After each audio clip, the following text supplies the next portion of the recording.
Halo semuanya, balik lagi ke channel YouTube aku di Ci Official. Kali ini aku mau bahas ke teman-teman nih, khususnya untuk para seller. Tentunya teman-teman harus banget paham ya, apa itu SES ya, atau disebut dengan Shop Experience Score ya. Jadi TikTok itu ada peraturan mengenai SES ya. Jadi buat yang belum tahu, wajib banget disimak sampai selesai. Tapi sebelumnya teman-teman wajib banget buat subscribe channel YouTube aku dan share video ini serta nyalakan juga tombol loncengnya.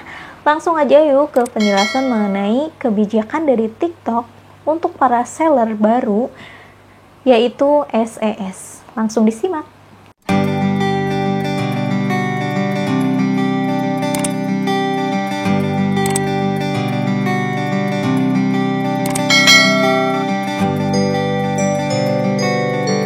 Yang pertama, yang wajib banget teman-teman ketahui, apa sih SES itu ya? Atau Shop Experience Score ya. Nah, Shop Experience Score itu merupakan salah satu strategi yang diberlakukan oleh TikTok kepada seller untuk melihat kinerja penjualan mereka saat tergabung di TikTok Shop ya. Nah, SES ini bermanfaat sekali untuk mengetahui perbandingan manajemen operasional penjualan mereka dengan para seller-seller lain yang sudah tergabung di TikTok Shop sebelumnya tentunya. Nah, SES ini berguna sekali untuk penjual yang akan meningkatkan penjualan dan bisa memantau sejauh mana kepuasan pelanggan atau pembeli yang sudah membeli produk kita melalui TikTok Shop ya. Nah, keren banget kan ya. Jadi kita tuh bisa melihat performa kita, penjualan kita di TikTok Shop dengan metode SES ini. Selanjutnya apa saja sih hal-hal yang berkaitan dengan SES ini yang memang bisa dijadikan bahan introspeksi si penjual tersebut dalam performa penjualannya di TikTok Shop. Yang pertama adalah dengan kepuasan produk, yang kedua adalah penyesuaian pesanan dan logistik, yang ketiga adalah customer service ya. Jadi ketiga hal tersebut merupakan sebuah penilaian dari Shop Experience Score ya. Jadi nanti si penjual tersebut itu memperoleh nilai dari TikTok Shop tersebut bahwa penjualan kita tuh dari ketiga item tersebut berapa nilainya, seperti itu. Nah, aku jelasin untuk kepuasan produk ya, kategori yang memang dinilai oleh TikTok itu. Yang pertama adalah tingkat ulasan negatif ya, dari para pembeli yang sudah mencek out barang kita, berapa persenkah, berapa banyakkah penilaian negatif dari si pembeli tersebut.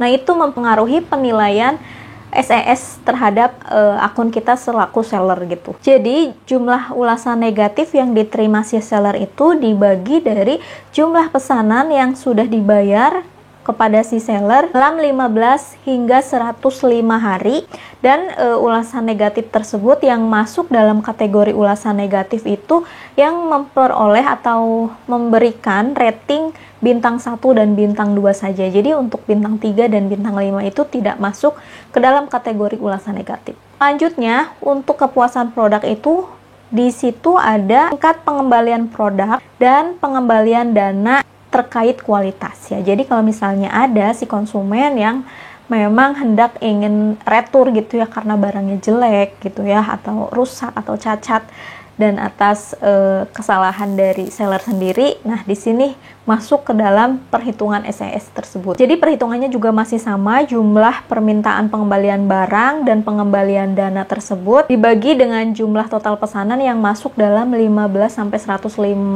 hari terakhir gitu. Yang kedua adalah penyelesaian pesanan dan logistik itu mencakup 2 item, tingkat pembatalan karena kesalahan penjual, dan yang kedua tingkat keterlambatan pengiriman dari seller. Tingkat pembatalan karena kesalahan penjual ini jumlah pesanan yang dibatalkan karena kesalahan seller, seperti kehabisan stok, salah penentuan harga, atau pembatalan platform ketika seller tidak mengirimkan barang tersebut, bagi dengan jumlah total pesanan yang masuk selama 15-45 hari. Perbedaannya seperti itu ya, dari yang tadi tuh 105 hari. Dan penipuan pesanan itu tidak termasuk dalam kategori penilaian SES ini.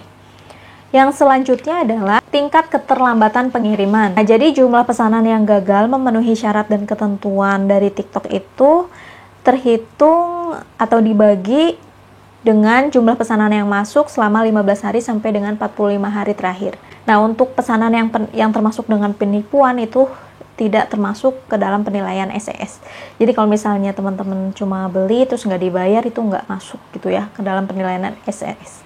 Yang selanjutnya adalah customer service. Nah, di sini tingkat keluhan pelanggan masuk ke dalam kategori customer service. Saat respon si seller dalam 24 juga masuk ke dalam kategori customer service. Jadi perhitungannya untuk tingkat keluhan pelanggan itu jumlah tiket pengaduan pesanan yang dibayar dalam 90 hari terakhir dibagi dengan jumlah pesanan yang masuk yang sudah dibayar dalam kurun waktu 15 sampai dengan 105 hari kalender. Untuk tingkat respon dalam waktu 24 jam apabila ada keluhan dari pelanggan, persentase percakapan yang direspon oleh si penjual dalam 24 jam, kalau misalnya tokonya libur atau tidak diaktifkan, itu tidak termasuk dalam penilaian SES ini. Selanjutnya ada juga waktu respon pertama. Jadi waktu rata-rata yang seller butuhkan untuk merespon chattingan atau keluhan dari pelanggan selama periode 30 hari.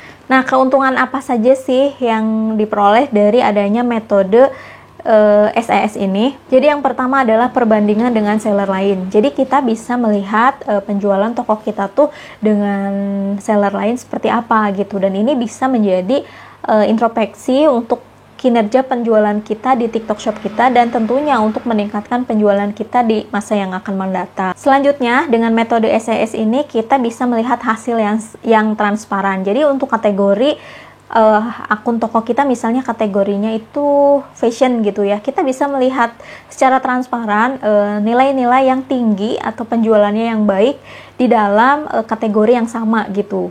Untuk metode SES ini fungsinya seperti itu. Nah, seperti apa sih bentuk SES ini? SES ini kayak penilaian yang diberikan TikTok terhadap penjualan atau kinerja toko kita lah gitu ya. Jadi kalau di platform lain tuh kayak seller center atau memang apa gitulah. Jadi ada label ranking gitu ya terhadap toko kita gitu. Dan skornya itu 0 sampai 10 ya, berdasarkan kinerja rata-rata dihitung dari 90 hari gitu. Teman-teman bisa ngecek sendiri di akun seller teman-teman kalau misalnya pengen mengetahui SES kita tuh berapa sih gitu ya. Nah, kalau di PC teman-teman bisa masuk ke seller center, kemudian klik pada tab kesehatan toko, navigasikan ke shop experience score. Nah, teman-teman bisa langsung melihat skor pengalaman toko SES secara keseluruhan, peringkat kita berapa, terus rincian metrik individu kita berapa, informasi kinerja toko lebih lanjut, dan tips bermanfaat juga apabila teman-teman seorang seller ya. Dan di ponsel juga kurang lebih sama ya untuk melihat skor SES tersebut. Nah, ini ada beberapa pertanyaan ya yang mungkin bisa aku jawab. Kenapa sih beberapa seller tuh nggak memiliki SES gitu ya? Di SES ini akan muncul apabila si seller itu sudah menyelesaikan minimal 30 pesanan dalam waktu 90 hari terakhir. Tidak ada yang disebut dengan pesanan penipuan atau bodong ya gitu. Jadi emang real bener-bener pesanan gitu. Nanti bakalan muncul SES ini. Pertanyaan selanjutnya, di mana dan kapan kita dapat memeriksa SES kita? Kita bisa mengeceknya langsung di Seller Center, kemudian navigasikan ke Shop Health atau kesehatan toko kita dan masuk ke SES. Yang selanjutnya, kenapa beberapa kategori produk tidak ditampilkan di dashboard SES? Nah, SES ini hanya berdasarkan kategori produk dengan penjualan tertinggi seller dalam 90 hari terakhir, sama aja kayak affiliate ya. Jadi kalau misalnya nggak ada penjualan, berarti hasilnya nggak ditampilkan di penjualan teratas gitu dalam kurun waktu tertentu. Nah, kenapa sih SES ini secara keseluruhan tidak meningkat ketika metrik toko saya telah meningkat ya? Jadi SES ini tetap perhitungannya setelah 90 hari. Nah, perbedaannya apa sih poin pelanggaran dengan SES ya? Jadi kalau poin pelanggaran itu sebuah pelanggaran atau sebuah hal yang dirasa kita tuh salah gitu ya dalam performa penjualan di TikTok Shop. Tapi kalau SES ini adalah penilaian gitu ya, baik buruknya kita sebagai bahan introspeksi, apakah toko kita itu bakalan lebih baik lagi setiap harinya gitu ya dari penjualan yang memang sudah dilakukan dalam beberapa hari terakhir. Itu ya guys yang bisa aku sampaikan, semoga bermanfaat. Jangan lupa like, komen, serta subscribe-nya juga. Thank you for watching. Kalau ada pertanyaan boleh langsung komen di bawah ini. Sampai jumpa di next video. See you.